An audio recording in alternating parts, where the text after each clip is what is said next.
The email arrived at 9:17 a.m., while Daniel Harper was sitting at a quiet seaside restaurant, staring at the ocean as if it were a dream he didn't deserve. The subject line was cold and efficient. Termination effective immediately. No warning. No conversation. Just a corporate blade cutting through a decade of loyalty. His hands trembled as he read the words again, and the sound of waves crashing against the shore seemed to grow louder, almost mocking him. He had sacrificed birthdays, school plays, weekends, and sleep for the company. And today, on the first holiday he had allowed himself in 10 years, he was fired. Before we go any further, if you believe in kindness, second chances, and the quiet strength of good people, take a moment to like this video, share it with someone who needs hope, comment your thoughts, and subscribe to the channel, Kindness Stories. Stories like this deserve to be heard. Daniel was 38 years old, a senior operations manager at one of the fastest-growing tech logistics companies in the city. For 10 years, he had been the invisible backbone of the firm. He was the man who stayed late when systems crashed, who answered calls at midnight, who stepped in when others resigned. When his wife passed away from a sudden illness 8 years ago, Daniel had buried his grief beneath spreadsheets and deadlines because he had a 4-year-old daughter who needed stability more than she needed tears. Emily had been his reason for everything.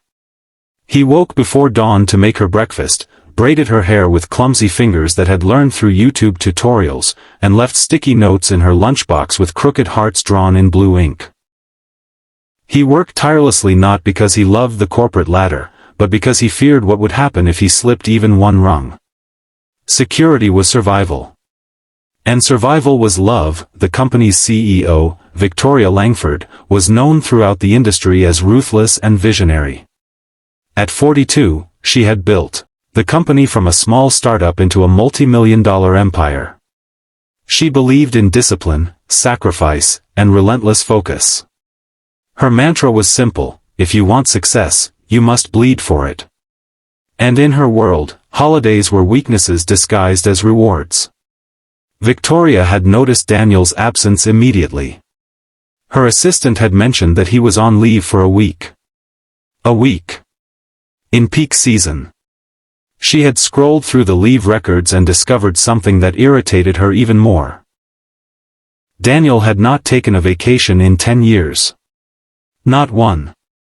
Instead of admiration, she felt suspicion. To her, such restraint suggested hidden motives. Why now? Why during critical expansion talks with investors?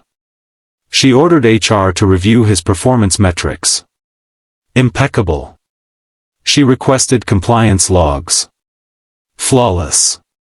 Yet the idea gnawed at her.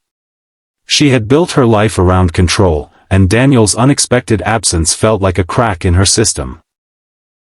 When she received a forwarded photo from a mid-level manager who happened to be dining at the same seaside town that weekend, everything changed. The photo showed Daniel seated at a restaurant overlooking the water. He was not alone.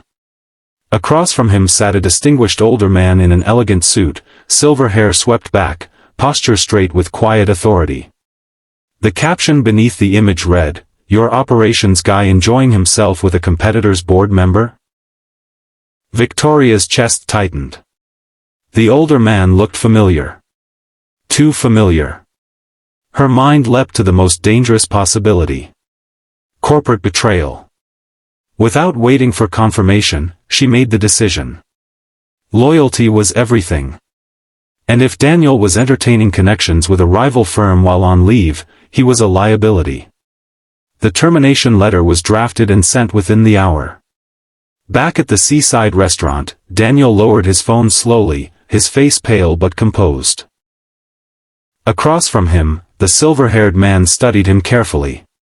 This man was Richard Hale, founder of Hale Global VE.